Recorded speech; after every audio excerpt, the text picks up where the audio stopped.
안녕하십니까, 이진우입니다.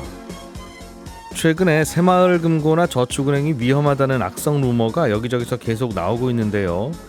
이런 루머들이 확산되면 실제로 고객 이탈이 많아질 수도 있고 뱅크런이 생길 수도 있기 때문에 금융감독원이 허위사실 유포 행위를 엄단하기로 했습니다. 회사가 업무 성과가 잘 안 나오는 저성과자를 해고하는 건 위법하다는 법원의 판결이 잇따라 나오고 있습니다. 오늘은 이 두 가지 뉴스를 좀 자세하게 정리해보죠. 4월 17일 월요일 손에 잡히는 경제 바로 시작합니다. 오늘은 MBC 양효걸 기자 그리고 유튜브 채널 언더스탠딩의 안승찬 기자 이렇게 두 분과 함께 하겠습니다. 두 분 어서 오십시오. 안녕하세요. 네, 안녕하세요. 오늘은 안승찬 기자가 준비해 오신 소식. 회사에서 인사평가가 나쁜 네. 나쁜 사람은 아니지만 회사 일만 잘 못하는 뭐 저성과자라고 부르기도 하는데 이런 분들을 해고한 걸 두고 법원이 최근에 해고 취소 판결을 내리고 있다 이런 얘기예요? 그렇습니다. 요거 좀 사례를 말씀드리는 게 좋을 것 같은데 한국원자력연구원에서 이제 연구원으로 근무하던 A 씨의 사례인데 죄송합니다. 이 사람이 이제 61세 정년이 끝날 때쯤에 정년 연장 연구원으로 뽑히게 됩니다. 그러니까 이 회사는 성과 좀 괜찮다 이런 연구원들을 별도로 뽑아서 정년을 65세로 늘려서 근무할 수 있도록 하는 제도를 운영하고 있거든요. 그래서 이 A 씨도 여기에 이제 뽑힌 거예요.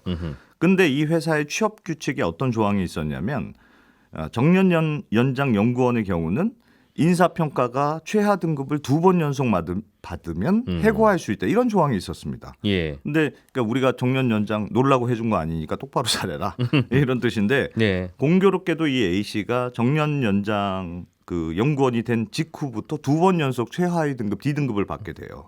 그러면서 A 씨가 이제 취업 규칙에 따라서 해임이 되는데 A 씨는 이게 부당하다. 그래서 중앙노동위원회에 구제 신청을 냈고요.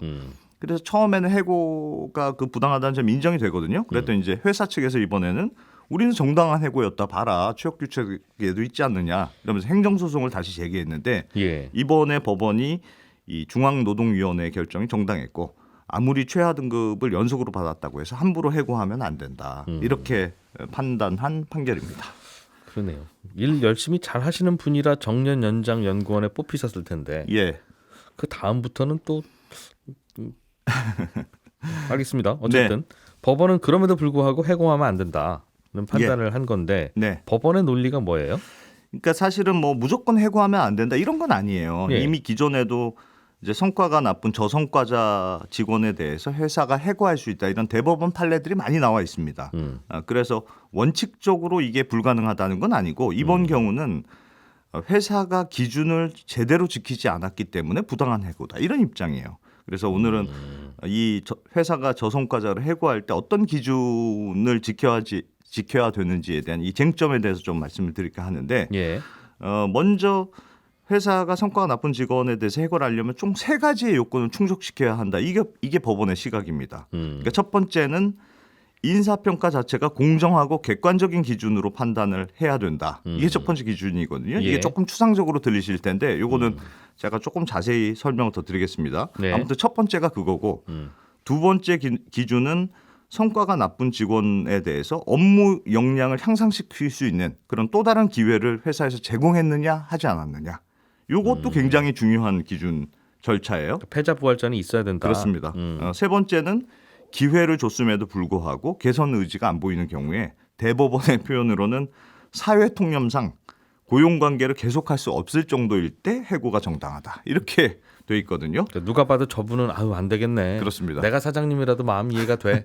그런 마음이 들 정도여야 한다. 이거는 좀 주관적인 기준이긴 주관적입니다. 그것도 조금 말씀드릴 텐데 아무튼 이번에 문제가 된 건 이 한국원자력연구원의 경우는 첫 번째 기준부터 문제가 됐어요. 무슨 말이냐면 A 씨가 D등급을 연속으로 2번 받았다고 말씀드렸잖아요. 근데 법원이 뭘 문제 삼았냐면 이 회사의 평가 방식이 상대평가였다라는 점이에요.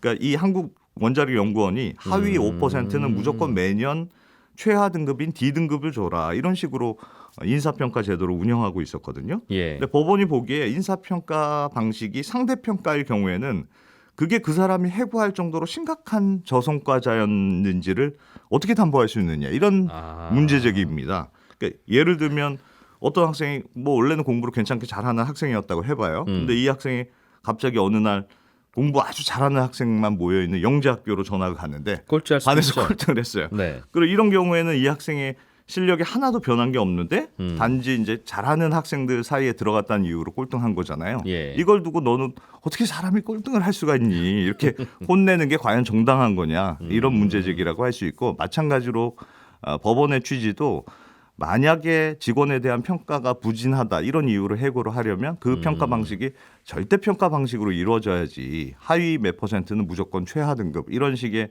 상대 평가로 이루어지는 경우에는 첫 번째 기준인 공정하고 객관적인 평가라고 할 수 있겠느냐 이런 취지고요. 상대 평가만으로 해고를 할 경우에는 좀 억울하게 해고당하는 케이스가 나올 수 있다. 이런 지적이라고 볼 수 있습니다. 이해는 되는데 네. 이해는 되는데 회사에서 인사평가를 부서별로 상대평가를 해라. 그런 회사들이 사실 라고 굉장히 하는 많죠. 이유는 네. 그냥 절대평가를 하세요라고 생각하면 다 좋아요. 부서장인 내가 사장님이 아닌데 굳이 예. 저 직원은 굉장히 일을 못합니다라고 해서 내가 얻을 게 없잖아요. 네. 그러니까 다들 그냥 후하게 주는. 그렇습니다. 뭐 그러다 보니 뭐 내신 성적이 다 다들 1등인 학교들도 나오잖아요. 그러다 보니까. 그렇습니다. 이게 사실은 이렇게 하는 회사들이 정말 많고 제가 다녔던 회사도 뭐 이런 식의 무조건 몇 퍼센트는 C등급, D등급 이런 식으로 회사들이 많은데 사실은 이런 상대평가의 원조가 제너럴 일렉트릭이라는 그 회사의 재규일치 회장이었거든요. 이 예. 10% 룰이라고 해서 매년 상대평가를 해서 10%는 매년 정리해고한다 이런 아이디어였는데 이게 한때는 뭐 최고의 효율적인 경영 방식이다. 그래서 매우 칭송을 받았고 정말 많은 회사들이 이 방식을 도입했습니다. 그런데 제너럴 일렉트릭이 2015년에 우리는 너무 잘못된 길을 걸어왔다 이렇게 선언하면서 이 간판이었던 10% 룰을 공식적으로 폐기하거든요. 그리고 인사평가 방식도 절대평가 방식으로 완전히 바꾸는데 예. 제너럴 일렉트릭의 고민은 뭐였냐면 상대평가를 통해서 해고를 해보니까 조직의 긴장감이 높아지는 건 매우 좋다. 그렇겠죠. 하위 네. 10%는 매년 잘리니까. 그렇습니다. 근데 문제가 뭐냐면 내부적으로 너무 협력하는 분위기가 잘 안 생기더라. 이런 고민이었어요.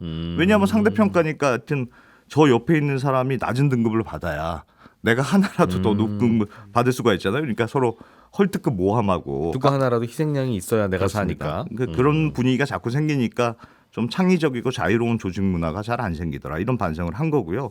조금 더 근본적인 배경을 말씀드리면 사실은 상대평가라는 평가 방식의 그 기본 가정이 사람들을 평가하면 항상 정규 분포 그러니까 가운데가 볼록한 그런 그래프를 그릴 거다. 이런 가정이 깔려 있습니다. 예. 그래서 가운데 있는 평범한 사람들의 숫자가 제일 많고 그래프의 앞쪽에 있는 성과가 특별히 좋은 사람은 항상 소수고 또 그래프의 뒤쪽에 있는 꼬리 부분에 있는 특별히 나쁜 사람이 소수가 있을 것이다. 항상 있을 것이다. 네, 이런 정규 분포를 그릴 거라고 가정하니까 그러면 하위 끝에 있는 꼬리에 있는 하위 몇 퍼센트는 걸러내는 게 회사의 경쟁력을 유지하는 거다. 이런 아이디어가 나온 건데 근데 그 아이디어가 틀려요? 그러니까 실제로 연구를 해보면 전문직의 특히 전문직의 경우에는 성과를 쭉 축정해서 늘어나 보니까 정규 분포의 그래프가 아니더라. 이런 연구들도 꽤 많습니다. 무슨 말이냐 하면 뛰어난 성과를 내는 소수가 있는 건 분명한데 나머지들을 보니까 중간이 불룩하게 많은 게 아니고 뭐 저성과자가 소수가 아니고 대부분 비슷하더라. 중간이나 끝이나 비슷하더라. 1, 2, 3등은 특별한 분들은 항상 어떤 있는데. 조직은 있는데 예. 특별히 못하는 분들이 항상 있는 것 같지는 않더라. 그렇습니다. 그러니까 만약에 이 연구가 현실에 가까운 상황이라면 어떤 성과가 되냐면 실제로 성과 차이가 별로 차이가 없고 고만고만한 직원들을 한 줄로 쭉 세워놓은 다음에 자 여기까지는 패스고 자 뒤에 있는 5명 안타깝지만 D등급이니까 해고입니다. 이렇게 하고 있는 셈이어서 예. 당하는 사람의 입장에서도 저 바로 앞에 있는 C등급하고 나하고는 별 차이도 없는데 왜 내가 해고가 되느냐 이렇게 받아들이기 어려울 수 있거든요. 그래서 결국은 성과가 나쁜 직원들을 해고하는 게 원칙적으로 가능하다. 이게 대법원의 판결이긴 하지만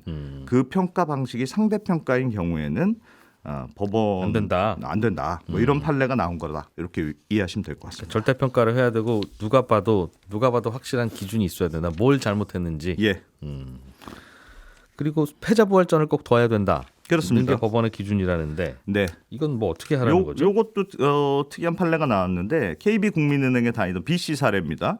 근데 평가가 나빠서 성과 향상 프로그램이라는 걸 받게 돼요. 예. 그러니까 국민은행은 그래도 상대평가하고 절대평가를 같이 쓰는 방식이었거든요. 그래서 상대평가에서 하위 10%에 해당하고 또 절대평가도 평균 몇 점 이하 뭐 이런 경우에는 업무 일선에서 일단 빼요. 그런 다음에 너는 교육을 좀 받아야 됩니다. 그래서 성과 향상 프로그램이라는 거 받도록 했는데 B 씨도 이제 그런 경우입니다. 예. 근데 문제는 이 성과 향상 프로그램이 어떤 식으로 운영되느냐 이 방식의 문제가 됐어요. 그러니까 사실 생각해 보면 지금 성과가 나쁜 직원의 성과를 향상시키기 위해서 대체 뭘 교육을 시켜야 되느냐 이게 말처럼 쉬운 게 아니잖아요. 그래서 회사별로 사실은 굉장히 다양한 프로그램을 운영하는 경우가 많습니다. 뭐 강연을 듣게 한다거나 뭐 책을 읽고 독후감을 쓰세요. 뭐 이런 회사도 있고 아주 회사마다 다양한데 KB국민은행은 뭘 시켰냐면 봉사활동을 시켰어요. 그래서 예. 그래서 B 씨의 경우는 2012년부터 2018년까지 굉장히 여러 차례 이 성과 향상 프로그램을 받게 되는데 총 예. 259회 시간으로는 800시간이 넘게 봉사 활동을 했거든요. 그러니까 B 씨가 어떻게 주장을 했냐면 자기가 받은 성과 향상 프로그램은 전혀 공정한 기회를 제공받은 게 아니고 이게 패자 부활전이 아니다. 그냥 괴롭힘이었다. 그렇습니다.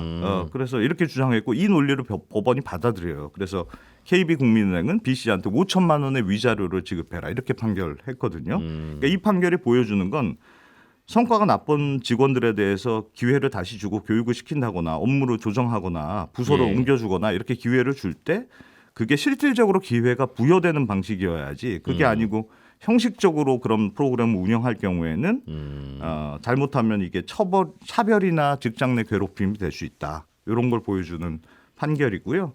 과거의 대법원 판례를 하나만 더 설명드리면 어떤 회사에서 한 직원이 전체 254명의 직원 중에 253등을 했어요. 그러니까 예. 꼴등에서 2등 한 거죠. 그래서 D등급을 받고 이 사람이 인사총무팀 소속으로 발령이 되게 됩니다. 근데 이 회사에서 어떻게 했냐면 이 사람한테 그럼 비용 절감 방안을 리포트로 내보세요. 뭐 업무 매뉴얼 교재를 읽고 문제를 풀어보세요. 이런 식으로 추가적인 평가를 계속했어요. 근데 회사에서 주장하기로는 계속해서 평가 점수가 나쁜 걸로 나오더라. 그래서 결국은 이제 해고하는 케이스였는데 예. 이 사례에 대해서 대법원이 뭐라고 판단했냐면 아무리 향상할 수 있는 기회를 제공했다 하더라도 그래서 그 평가의 결과가 지속적으로 낮게 나왔다고 하더라도 그게 상대적으로 성과가 부진하다는 걸 넘어서 앞으로도 개선될 가능성이 없다는 점이 사회 통념상 인정돼야 되는 정도여야 해고가 정당하다 이렇게 판결했거든요. 사회 통념상 인정되는 정도가 대체 어느 정도냐? 사람마다 그 다 다른 거 아니냐? 좀 애매한 표현이긴 합니다만 어쨌든 지금 법원의 기조는 얼마나 절대 평가를 했느냐, 또 누가 봐도 충분하게 기회를 제공한 걸로 보이느냐, 뭐 이런 기준에 따라서 좀 잣대를 엄격하게 되고 있는 분위기다. 이렇게 이해를 하시면 될 것 같습니다. 대법원의 이 판단을 그냥 느낌으로만 받아들이면 예, 회사에서 행패를 부리는 게 아닌 한 네. 일 못하는 거 가지고는 자르지 마세요. 웬만하면 하는 얘기 같은데요. 그렇게 해석은 좀 됩니다. 네.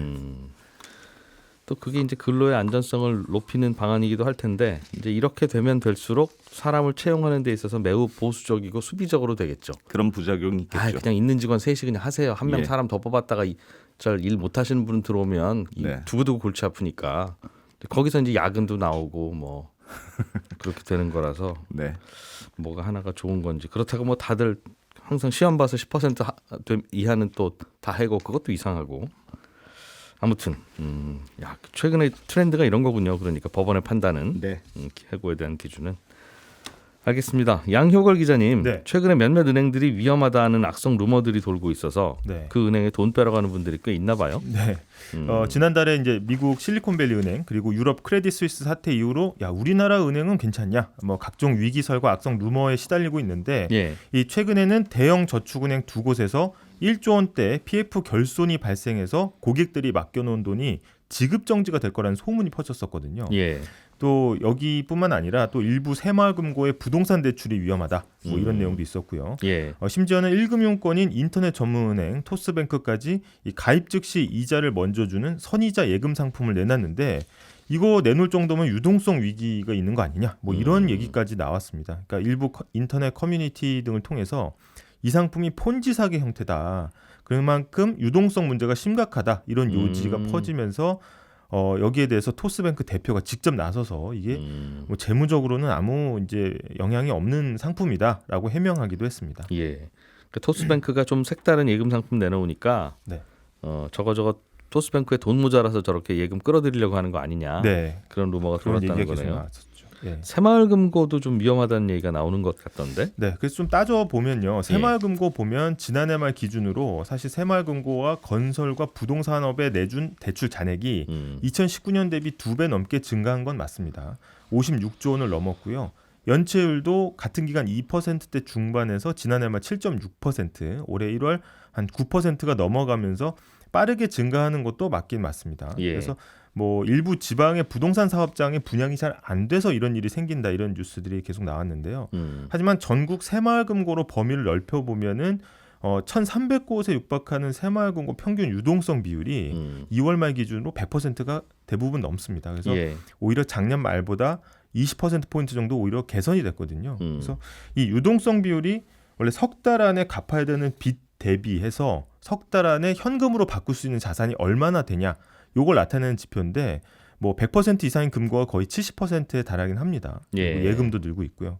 게다가 이제 새마을금고 측이 적극 해명에 나서고 있는 것 중에 하나가 중앙회가 우리가 취급하는 PF는 관리형 토지 신탁 대출이다. 일반 PF하고는 다르다.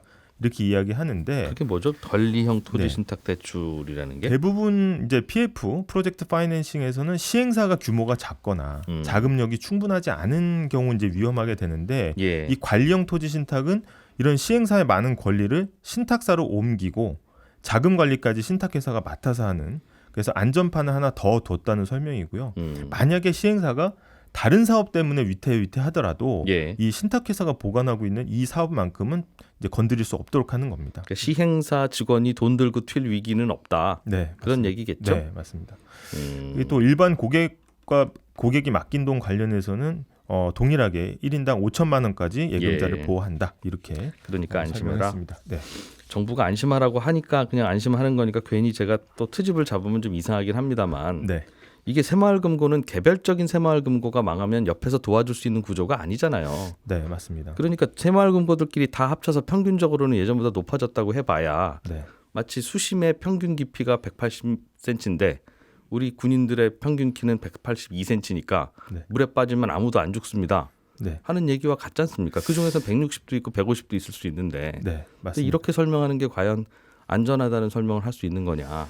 이제 다만 이제 조금 다른 점은 이제 중앙회라는 예. 이제 간부들이 또 따로 있는 거고요. 거기서 검사들 5천만 원까지는 보호한다는 거니까 네, 맞습니다. 5천만 원 넘는 분들은 가서 찾는 거죠, 그러니까. 네. 근데 예. 이 새마을금고법에 보면은 일단 이 특수한 경우에는 정부로부터 차입을 할 수 있도록 이제 안전장치가 마련해 놨다는 게 이제 중앙의 설명이고요. 예. 사실 중앙의 입장에서는 모든 이제 새마을금고가 다 같이 이제 안전하면 좋겠지만 일부에서 부실이 되면 중앙회가 긴급히 가서 막는다. 이렇게 이제 설명을 하고 있습니다. 예. 네. 이런저런 좀 불안감이 있으니까 루머도 돌고 또 해명도 하고 하는 맞습니다. 것 같은데 네. 요즘은 예전에 비해서 은행에서 돈 찾는 게 너무 쉬워져서 네. 스마트폰으로 그냥 훌쩍 넘겨버리면 되는 거라 맞습니다. 그래서 약간만 위기가 있어도 그렇게 돈 찾는 분들이 많아지고 있나 봐요. 네, 이게 실리콘밸리 은행 파산하는데 36시간 걸렸거든요. 예. 그래서 이제 초고속 파산이라는 얘기 나왔었는데 사실 우리나라로 따지면은 인터넷 모바일 뱅킹 비율이 훨씬 높습니다. 그래서 인출 속도가 훨씬 빠를 거라는 이제 걱정이 있는 거고요. 이창용 한국은행 총재도 이제 블룸버그 인터뷰에서 한국이 만약에 SBB 같은 사태가 벌어지면 미국보다 예금 인출 속도가 한 100배는 더 빠를 것이다. 예. 이렇게 이제 디지털 뱅크런에 대비해서 좀 건전성 비율이 좀 더 좀 잘 쌓아놔야 된다 이런 이야기를 했고요. 금감원에서도 앞으로 좀 금융 감독, 이게 의무 검사도 이 저축은행 은행 중에 대형만 하는 게 아니고 중소형까지 하겠다. 이게 지금까지 나온 루머는 저축은행이 그 위험한 수준은 절대 아니다. 이렇게 이야기하면서도 이제 그 의무 검사 비율을 좀 높이겠다고 그렇게 밝혔습니다. 두 가지 얘기죠. 네. 괜찮은데 네. 지금까지는 좀 소홀히 해왔어. 근데 아마 괜찮을 거야. 네, 맞습니다. 그런 상황이라서 네, 구조적으로 이렇게 막연하게 의심하기 시작하면 항상 은행이 무너지긴 하는데 네. 떳떳하고 깨끗한 은행도 네, 과연 관리가 잘 되고 있었느냐 하는 점에 대해서는 항상 의심스러우니까 달려가는 거 아니겠어요? 맞습니다. 예, MBC 양효걸 기자였고요. 안승찬 기자도 고생하셨고 잠시 광고 듣고 친절한 경제가 이어집니다. 청취자 김철기 씨가 저희 홈페이지 게시판에 올려주신 질문 2년째 전세를 살고 계신데 중간에 집주인이 바뀌셨답니다. 집주인이 바뀌거나 말거나 아무튼 신경 안 쓰고 그래도 계속 사셨고 이제 계약 기간 2년이 끝났는데 앞으로 2년 더 살려면 전세 계약서를 다시 써야 되는 겁니까? 아니면 그냥 내버려 둬도 되는 겁니까? 혹시 다시 써야 되나 싶어서 동네 부동산 중개업소에 가서 물어봤더니 계약서 한 장 대신 써주는데 30만 원 달라고 합니다. 이거 어떻게 합니까? 이런 질문을 주셨습니다. 전세 기간이 끝났는데도 계속 살고 싶고 전세금도 그냥 그대로다 그러면 그냥 아무 일도 안 하시고 계속 그냥 그 집에 사시면 됩니다. 예전 계약서만 그대로 갖고 계시면 계약에 문제는 없습니다. 그래도 날짜 지난 계약서를 갖고 있기가 불안하고 좀 찜찜하시면 집주인하고 만나서 백지에다가 2년 전에 맺은 전세 계약을 2년 더 연장하기로 했음. 몇 월 며칠 집주인 아무개, 세입자 아무개 이렇게 써서 서로 도장만 찍으시면 됩니다. 이게 무슨 뭐 문구나 형식이 있는 것도 아니고 야, 이거 누가 봐도 이거 전세 계약 연장한다는 뜻이네 라는 생각이 들기만 하면 되니까 편하게 그냥 쓰시면 됩니다. 다만 전세금을 올려준 경우에는 반드시 전세 계약서를 한 장 더 쓰셔야 되는데요. 예를 들어서 전세 2억에 살다가 전세 3억으로 올려줬으면 차액인 1억짜리 계약서를 한 장 더 써도 되고 아니면 통째로 3억짜리 계약서를 써도 되는데 아무튼 한 장 더 쓰셔야 됩니다. 잊지 마셔야 될 건 그리고 쓰고 나서 주민센터에 가셔서 새로 쓴 계약서에도 확정일자를 꼭 받으셔야 됩니다. 안 그러면 2년 전에 전세 2억에 계약하실 때 쓴 그 계약서만 유효한 게 돼서 나중에 무슨 일 생기면 3억 원이 아니라 2억 원만 돌려받을 수도 있으니까요. 그리고 계약서를 새로 썼더라도 2년 전에 썼던 그 전세 계약서는 절대 버리시면 안 됩니다. 주민센터에서 확정일자 받은 그 전세 계약서는 혹시라도 이 집이 경매로 넘어가면 줄 서서 돈 받을 때 필요한 번호표거든요. 그러니까 2년 전에 받은 번호표가 새로 쓴 번호표보다 좋을 거 아니겠어요? 그러니까 전세 계약서는 전세금 돌려받기 전까지는 절대 버리시면 안 되고 누가 달래도 줘서도 안 되고 전세금을 올려주면 올려준 만큼의 계약서를 새로 써서 확정일자를 꼭 새로 받으셔야 된다. 이게 결론입니다. 예, 이렇게 궁금하신 내용들 친절한 경제 게시판에 남겨주시면 제가 자세하게 조사해서 답변 드리겠습니다. 지금까지 이진우였고요. 저는 내일 아침 8시 30분에 다시 찾아오겠습니다. 함께해 주신 여러분 고맙습니다.